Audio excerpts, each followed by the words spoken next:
31년 전 제가 교육전도사로 있던 교회가 속한 지방이 2년마다 교회를 개척하는데, 당시 담임 목사님이 저를 추천해 주셔서 감리사님을 만나고 허락을 받아서 1993년 1월 8일에 제주도에 내려가서 처음으로 개척교회 전도사로 목회를 시작했습니다. 교회를 개척하고서 몇 년 동안은 제가 가장 많이 들었던 말이 무엇인지 아십니까? 교회가 얼마나 성장했어 였습니다. 저를 파송한 지방과 우리 교회를 후원해주는, 선교하는, 후원하는 그 교회의 목사님들은 제가 개척을 했으니 그 교회가 빨리 성장해서 자립하기를 바라셨던 겁니다. 그 성장에는 교인 숫자가 포함되었을 것이고, 그 성장에는 1년 헌금 결산이 포함되어 있었을 것입니다.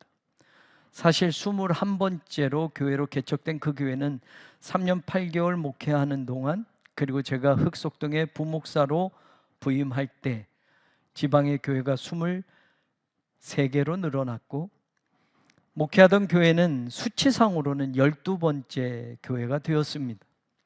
여러분, 오해하지는 마십시오. 그 성장은 감리교 통계표상 헌금과 교인 숫자만으로 매겨지는 수치였을 뿐이었습니다. 교회가 회사가 아닌 이상 어떻게 사람 숫자나 헌금 액수로 그 교회의 성장을 다 이야기할 수 있겠습니까? 교회는 성장보다는 성숙이라는 말이 더 어울려야만 합니다. 성숙이라는 말은 성장보다 더 많은 뜻을 내포하고 있기 때문입니다. 성숙하려면 시간이 필요하고, 성숙한 것은 빛깔부터가 다릅니다. 성숙한 것은 맛도 다릅니다.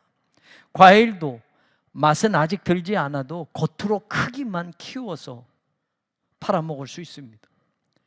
과일의 겉 색깔도 약품을 처리해서 잘 익은 것처럼 겉으로는 그렇게 보이게 해서 과일을 미리 팔아먹을 수도 있습니다.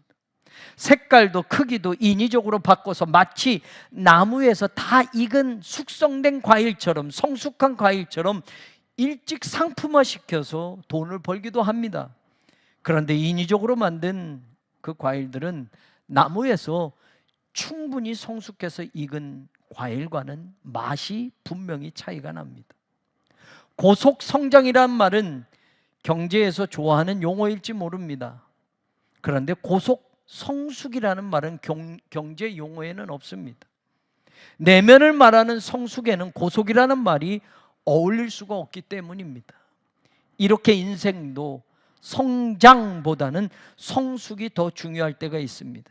성숙을 이야기하려면 기다림이라는 걸 말해야 합니다. 성숙하려면 기다려야 합니다. 성숙하려면 인내해야만 합니다. 우리가 먹는 벌꿀 한 숟가락도 꿀벌이 4,200번 정도를 꽃에 왔다 갔다 해야만 모을 수 있는 양이라고 합니다. 생명도 마찬가지입니다. 아기가 잉태되면 바로 나오지 않습니다. 엄마 뱃속에서 10달 동안 아기가 자란 후에 이 세상에 나올 수 있습니다. 우리가 먹는 쌀 한 톨도 연글기 위해서는 가을까지 기다려야 하는 시간이 필요합니다. 나무의 열매도 열매를 맺게 할 나무가 성장할 때까지는 수년간을 키워내고, 그리고 그 열매가 맺혀질 때까지는 또 시간이 걸리는 겁니다. 신앙생활도 마찬가지입니다. 신앙도 성장보다는 어쩌면 성숙이라는 말이 더 잘 어울리는 말일지 모르겠습니다. 신앙 성장이란 이런 말을 우리가 많이 쓰기는 하지만 더 정확한 말은 신앙 성숙이라는 말이 맞는 말일 겁니다. 성숙한 신앙이 되려면, 성숙한 신앙인으로 자라려면 기다림이 필요합니다. 우리는 교회법상 교회 다닌 지 2년이 지나면 집사가 될 수 있고, 집사가 되어서 또 5년이 지나면 권사 후보가 될 수 있고, 권사가 되어서 또 신앙적으로 열심히 교회 봉사하면 5년이 되면 장로의 자격이 되어서 장로의 공천을 받을 수는 있습니다. 직분으로는 빨리빨리 그 사람이 성장하는 것 같이 보일 수는 있지만, 그렇다고 그 사람이 장로가 되었다고, 권사가 되었다고, 집사가 되었다고 성숙한 신앙인이다 라고 말할 수는 없을 겁니다. 신앙의 성숙을 위해서는 10년이 걸릴 수도 있고 20년이 걸릴 수도 있고, 아니 어쩌면 한평생을 기다려야 할지도 모릅니다. 성숙한 신앙으로 성장하려면 마찬가지로 기다림이라는 것을 외면할 수가 없다는 말입니다. 오늘 왜 기다림이라는 것, 성숙이라는 말을 여러분과 나누느냐? 올 한 해를 보내면서 또 새로운 한 해를 맞이하면서 우리는 성숙한 신앙이 무엇인지도 생각해보고, 성숙한 신앙의 자리에서 우리가 기다림이라는 것을 신앙적으로 다시 한번 해석해 봐야 될 것이기 때문에 그렇습니다. 오늘 우리가 읽은 본문 18절에 보면 여호와께서 기다리시나니 이는 너희에게 은혜를 베풀려 하심이요 일어나시리니 이는 너희를 긍휼히 여기려 하심이라. 대저 여호와는 정의의 하나님이심이라. 그를 기다리는 자마다 복이 있도다라고 말합니다. 여호와께서 기다리신다라고 하는 예하케, 기다린다, 예호바, 여호와께서 라한느켐, 너희에게 은혜를 베풀려고, 세 단어입니다. 하나님은 기다리시는 분이라고 말합니다. 하나님 자신조차도 기다리는 분이다. 뭘 기다리느냐? 우리에게 은혜를 베풀려고 기다리신다. 여러분, 하나님이 주시면 그냥 주는 거죠. 하나님이 베풀면 그냥 베푸는 거죠. 그런데 왜 하나님이 굳이 기다릴 필요가 뭐 있습니까? 우리에게 은혜를 베풀려고 하나님이 기다리신다는 건 하나님의 기다림이 아니라 우리를 기다리는 기다림입니다. 하나님의 은혜를 받을 사람, 하나님의 은혜를 받을 자격, 하나님의 은혜가 베풀어질 때까지 하나님은 기다려주신다라는 말입니다. 그런데 여러분, 오늘 18절이 말하는 게 뭡니까? 우리에게 은혜를 베풀려고 기다리시는 그 하나님을 기다리는 자가 복이 있도다라고 말합니다. 아쉬일에 복이 있도다. 콜 모든 사람 혹해 기다리는 자로 그분을, 하나님을 기다리는 모든 자에게 복이 있도다. 우리가 기다리는 하나님은 또 어떤 하나님이냐? 우리에게 은혜를 베풀려고 하나님이 또 기다리고 계시는 하나님이라고 이사야는 말하고 있습니다. 하나님이 지금 기다려주고 있습니다. 우리에게 은혜를 베푸시려고 하나님이 지금 기다리고 있습니다. 그러니 그 하나님을 기다리는 모든 사람에게는 반드시 복이 임할 것이라고 오늘 이사야 선지자를 통해서 하나님은 말씀하고 있습니다. 2024년을 보내고 2025년을 맞이하는 우리 모두가 저는 하나님을 기다리는 한 해를 살아가기를 간절히 축원합니다. 하나님은 기다리십니다. 우리에게 은혜를 베풀어 주시려고 하나님은 기다리고 계십니다. 가장 적당한 시간이 언제인지, 가장 알맞은 하나님의 때가 언제인지를 하나님은 기다리시면서 우리에게 은혜를 베풀려고 기다리고 계신다라고 오늘 이사야는 말하고 있습니다. 그러니 그런 하나님을 우리가 왜 기다릴 수 없습니까? 우리에게 은혜를 베풀려고 오히려 기다리고 계시는 하나님을 우리도 기다리는 신앙이 되어야 할 줄로 믿습니다. 하나님을 기다리는 사람, 그들에게는 오늘 이사야가 분명히 복을 주실 것이라고 약속합니다. 저는 교회적으로도, 가정적으로도, 개인적으로도, 우리나라, 우리 민족, 국가적으로도 하나님을 기다리는 신앙을 품고 살아가는 새로운 한 해가 되기를 간절히 소망합니다. 이사야 선지자의 이 말씀을 선포할 때 유다 나라의 상황은 히스기야의 아버지 아하스 왕이 다메섹과 북이스라엘의 위협을 받으면서 신앙적으로 하나님을 의지하는 것이 맞아야 하는데 그는 하나님을 의지하지 않습니다. 정치적인 계산을 합니다. 그래서 아수르 왕 디글랏빌레셀을 의지하면서 아수르에게 조공까지 갖다 바치면서 유다를 다스려 가고 있었습니다. 그리고 그 뒤를 이어서 히스기야가 왔습니다. 아버지처럼 나는 이 나라를 다스리지 않겠다고 결심하면서 아수르에 대항하는 그런 정치를 펴게 됩니다. 그러나 아수르는 히스기야 생각대로 만만하지 않았습니다. 아수르의 반기를 드는 나라를 아수르가 정복해 가면서 아수르의 세력을 점점 더 확장해 가기 시작합니다. 사네립이 아수르의 왕이 되었을 때에는 바벨론을 정복하고 더 나아가서 시리아, 팔레스타인으로 원정까지 와서 더 내려가서 애굽과 에티오피아 연합군까지 무찌르는 그런 아수르가 됩니다. 그러면서 점점 더 유다 나라를 압박해 갑니다. 이제 예루살렘까지 쳐들어오게 되었습니다. 당시 유다의 정치인들이 이런 위기 속에서 우리가 살 길은 하나님을 찾고 하나님을 의지하는 겁니다 라는 게 아니었습니다. 우리가 이렇게 위태로우니 애굽에 도움을 요청합시다 라고 그들은 결정을 내립니다. 그래서 30장 4절에 보면 그 고관들이 소안에 있고 사신들이 하네스에 이르렀으나 라는 말이 나옵니다. 소안과 하네스라는 지명이 나옵니다. 애굽 나일강 삼각주 북동쪽에 위치한 곳입니다. 유다 왕이 보낸 사절단들이, 유다의 정치인들이 애굽에 도움을 요청하기 위해서 보낸 사절단들이 애굽에 도착했다라는 것, 그것을 지금 알려주고 있습니다. 시편 78편에서는 바로 이 소안이라는 지역이 이스라엘 백성들이 하나님의 도움을 받아서 애굽을 떠난 자리였다라고 표현해 줍니다. 그런데 지금은 거꾸로 하나님의 도움을 받고 떠났던 그 종살이하던 애굽 땅에 그들은 도움을 요청하러 자기 발로 찾아가고 있는 겁니다. 그러나 결과는 5절에 이사야가 이렇게 말합니다. 그들이 다 자기를 유익하게 하지 못하는 민족으로 말미암아 수치를 당하고 그 민족이 돕지도 못하고 유익하게도 못하고 수치가 되게 하고 수욕이 되게 할 뿐이다. 하나님을 의지하지 않고 애굽을 의지하러 나아갔지만 결국 그들에게 돌아오는 건 오히려 수치와 수욕뿐이다 라고 이사야는 말하고 있습니다. 처음부터 이사야 선지자는 유다의 불신앙을 지적하고 있었습니다.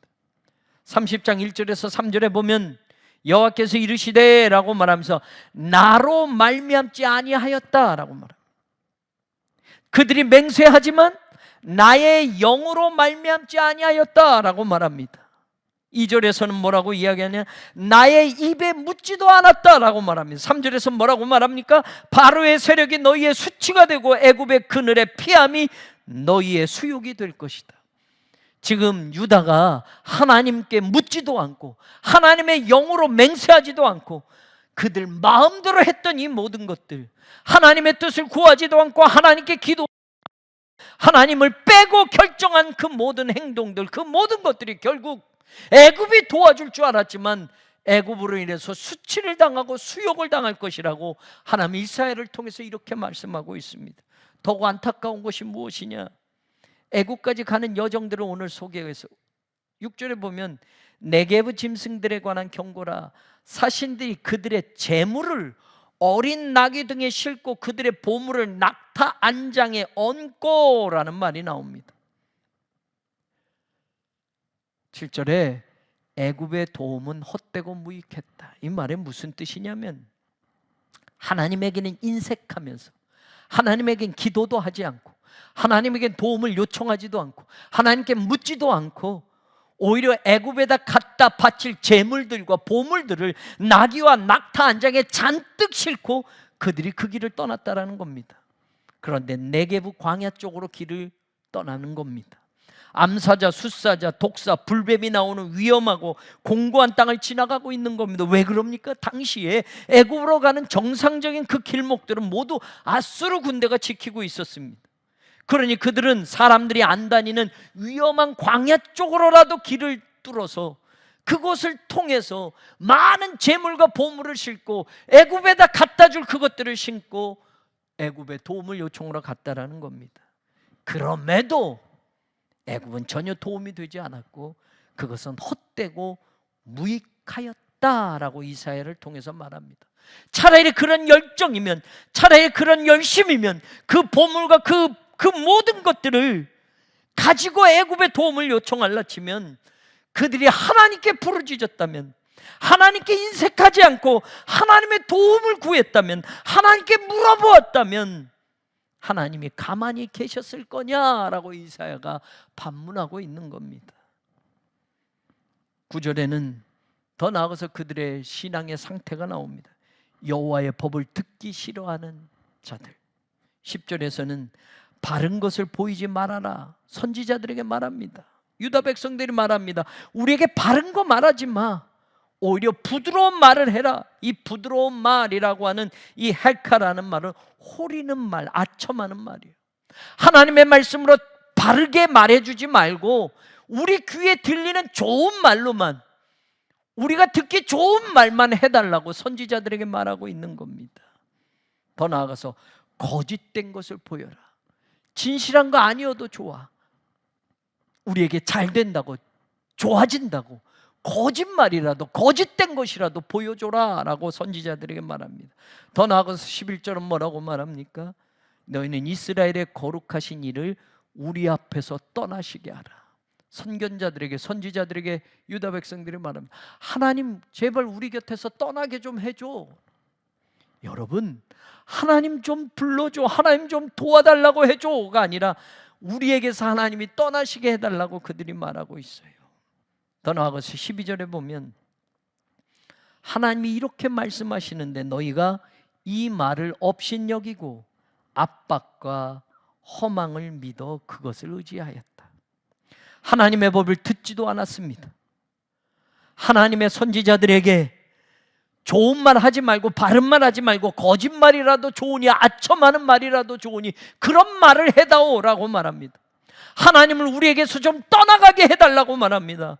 하나님의 말씀을 그들은 업신여기고 던져버리고 나서 그들은 우상과 허망한 것을 믿고 의지하였다고 말합니다. 사랑하는 여러분, 지나온 한 해가 우리의 삶에서 어떠했습니까? 사실 우리가 한 해를 살면서 그 처음에 맹세하고 그 처음에 결단한 대로 우리가 올 한 해를 살아왔습니까? 하나님 앞에 충성된 일꾼으로 살아왔습니까? 사실 우리도 돌아보면 지금 유다의 상황과 별반 다를 바 없는 불충했던 모습들이 나올 수 있습니다. 하나님을 향한 진정한 신앙의 자리를 지켜내지 못했던 우리의 순간들도 보여질 수도 있습니다.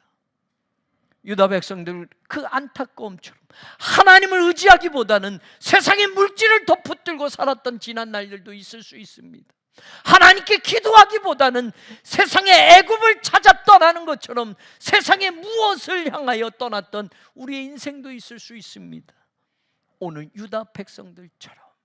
그런데 여러분, 그런 그들이라 할지라도 오늘 성경이 우리에게 주시는 말씀은 뭡니까?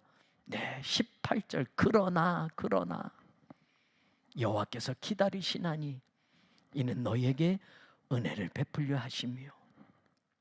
하나님께서 그렇지만, 너희들이 그랬지만 하나님을 구하지도 않았고 하나님을 의지하지도 않았고 너희의 인생길을 걸어갔지만 하나님의 말씀을 붙들지 않고 너희들이 살아왔지만, 그러나 하나님은 지금도 기다리고 계셔.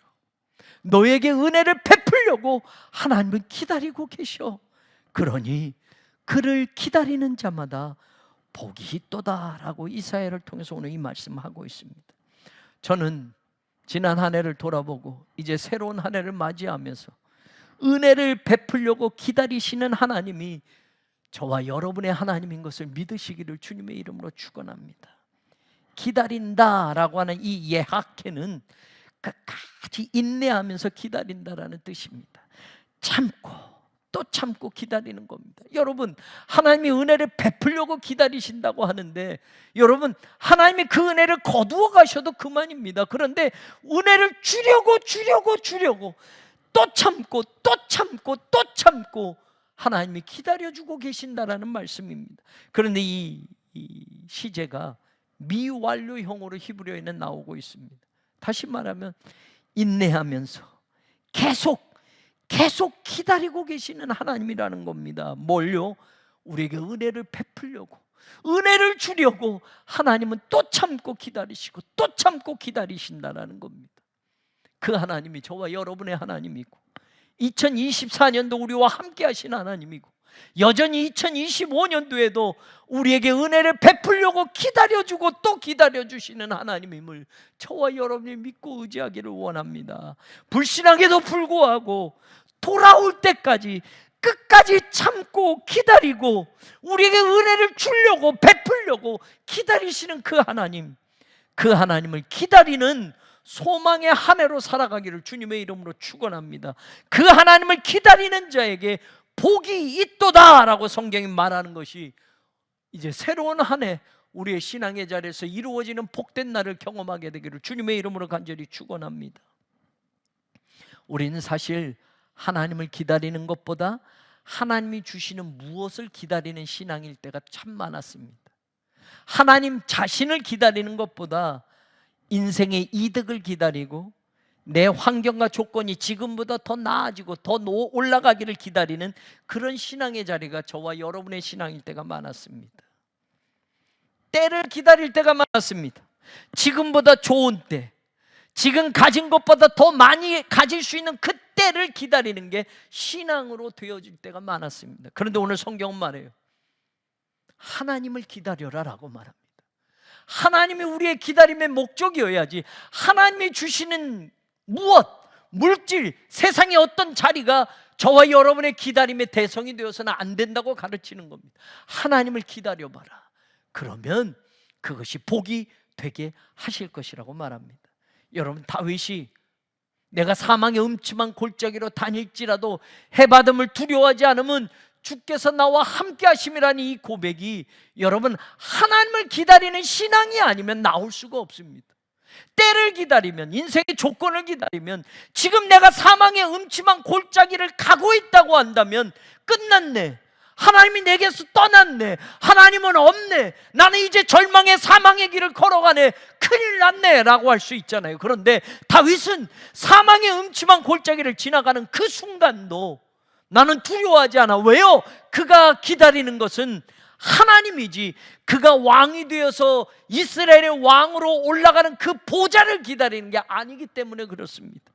여전히 하나님이 나를 선택하셨고 여전히 하나님이 나에게 왕으로 기름 부어 세우셨지만 하나님 그 보좌의 자리에 앉는 것이 아니라 여전히 지금도 사망의 음침한 골짜기를 다니는 것처럼 사울의 칼날을 피하고 죽음이 한 걸음 사이로 쫓아오는 그런 인생길을 걸어가지만 다윗이 기다린 것은 자기의 왕권이 아니었고 다윗이 기다린 것은 왕관이 아니었기에 오늘도 하나님을 기다리고 하나님과 함께함을 감사함으로 고백할 수 있는 이 시편이 울려 퍼졌던 겁니다.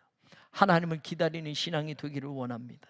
하나님을 기다리는 사람에게 하나님이 주시는 그 복이 임함을 믿으시고 2025년 한 해를 하나님을 기다리는, 우리에게 은혜를 베푸시기 위하여 우리를 기다리고 계시는 그 하나님을 우리가 기다리는 그런 한 해가 되기를 주님의 이름으로 축원합니다. 19절 하반절에 가서 보면 이렇게 말을 해요. 그가 내 부르짖는 소리로 말미암아 네게 은혜를 베푸시되 그가 들으실 때에 내게 응답하시리라. 사랑하는 여러분, 하나님이 어떤 하나님인지 이야기하십니다. 그가 들으실 때에 너에게 응답하리라. 여러분, 영어 성경 NIV에는 이렇게 돼요. As soon as he hears, 그가 듣자마자 he will answer you 라고 되어 있습니다. 하나님이 듣자마자 우리에게 대답을 해주신대요. 무슨 대답을 하시느냐? 우리가 부르짖는 소리, 그 소리를 듣자마자 하나님은 대답하신다고 이야기합니다. 너에게 은혜를 베푸신다고 말합니다. 여러분, 이 말은 아까 18절의 말과 연관해서 생각해보면 그런 뜻이에요.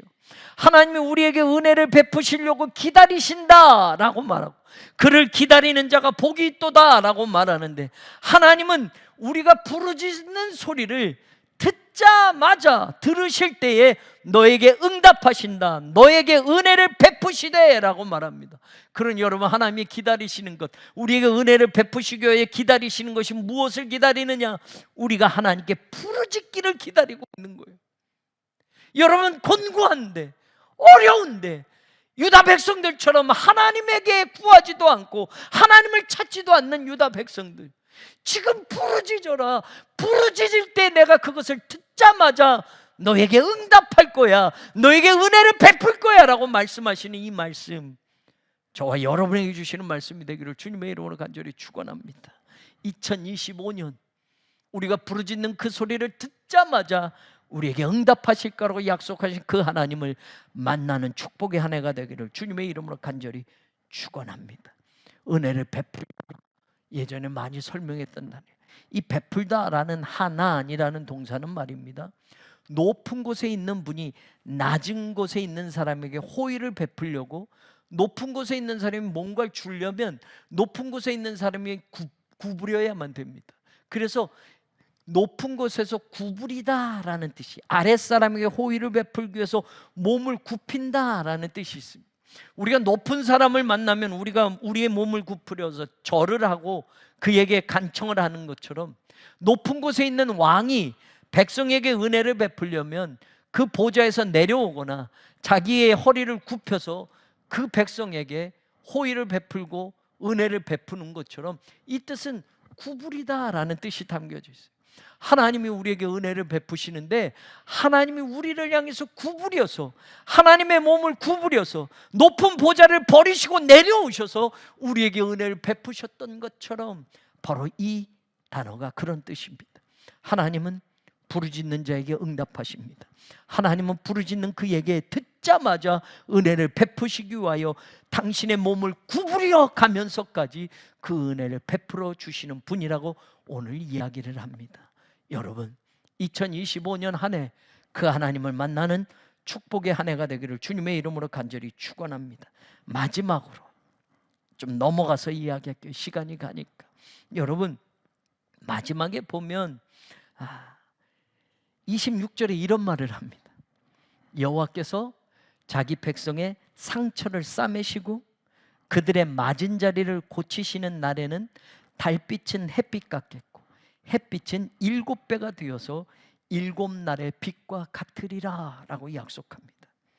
하나님은 우리를 은혜 베풀기 위하여 기다려주시는 것뿐만 아니라, 우리가 부르짖는 소리를 듣자마자 하나님이 구부려서 우리에게 은혜를 베풀어 주실 뿐만 아니라, 여러분 26절의 말씀, 자기 백성의 상처를 싸매 주시고 그들의 맞은 자리를 고치시면서, 바로 그날은 달빛이 햇빛처럼 더 밝아질 것이고, 햇빛은 하루의 햇빛이 7날의 햇빛처럼 더 밝아질 것이라고 이야기합니다. 하나님은 싸매 주시고 고쳐주시는 하나님이라고 말합니다. 여러분, 혹 2024년을 살면서 여러분의 인생에 상처난 부분이 있습니까? 여러분이 고통당했던 그런 자리가 있습니까? 2025년에 우리의 상처를 싸매주시고 우리의 맞은 자리를 고쳐주시는 하나님을 분명하게 만나게 될 줄로 믿습니다. 그래서 그 하나님으로 인하여 기뻐하는 날이 바로 2025년 우리가 살아가는 날이 되기를 주님의 이름으로 간절히 축원합니다. 상처를 싸매주신다. 상처라고 하는 이 단어, 깨뜨리다, 부서뜨리다라는 동사에서 나온 말입니다. 그러니 이게 명사가 됐으니까 샤바르라는 이 동사에서 여러분 깨짐, 부서짐이라. 여러분 깨졌는데, 부서졌는데 어떻게 이걸 고칠 수 있습니까? 안 돼요. 그런데 여러분, 깨진 인간의 몸, 깨진 인간의 상처, 깨진 인간의 마음, 세상에선 치유할 길이 없습니다. 그런데 하나님은 깨진 것, 부서진 것까지 싸매주시고 고쳐주실 수 있는 분이라고 이야기합니다. 그래서 여러분, 맞은 자리를 고치신다라고 할 때 이 단어가 라파라는 단어예요. 하나님이 치료해 준다라는 말입니다. 하나님은 우리의 깨진 것, 부서진 것, 우리의 아픈 것, 우리의 연약한 것을 싸매주시고 고쳐주시고 회복시키시는 하나님이라고 오늘 성경은 우리에게 약속합니다. 2025년이 그런 희망이 우리에게 올 줄로 믿습니다. 2024년에 우리의 억울함, 우리의 깨짐, 우리의 부서짐, 교회를 빼앗김, 여러 가지 힘든 과정들, 여러분의 건강, 여러분의 사업, 여러분의 가정, 우리 인생 어떤 것이든 하나님이 싸매주시고 고쳐주시고 회복시키시고 하나님의 은혜를 경험케 하여 주실 줄로 믿습니다. 바로 그날에 우리는 깜짝 놀랄 겁니다.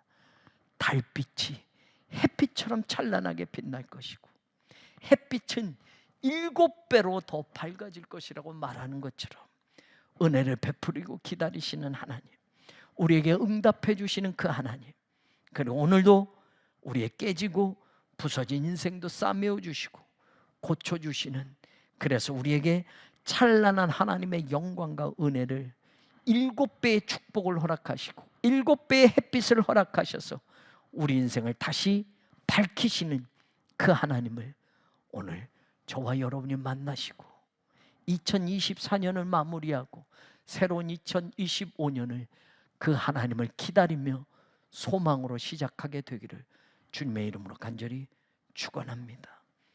하나님의 은혜를 받을 믿음조차도 다 까먹고 방황하고 있었던 하나님의 백성들이었습니다.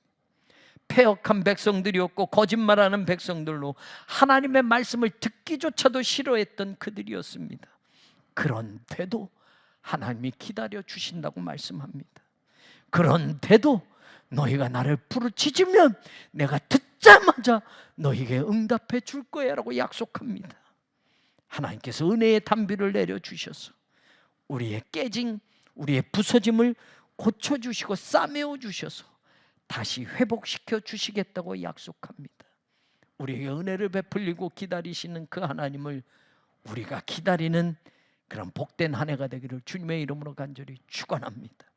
2025년 한 해가 그 어느 해보다 기쁘고 복된 한 해였음을 고백하는 내년 오늘이 반드시 저와 여러분의 것이 되기를 우리 주님 예수 그리스도의 이름으로 간절히 축원합니다. 하나님, 송구 영신 예배를 드리며 온라인으로밖에 드릴 수 없는 이런 안타까운 상황에서 하나님, 우리의 믿음은 변하지 않게 하여 주옵소서. 오히려 더욱 간절한 믿음으로 하나님 앞에 나아가게 하여 주옵소서.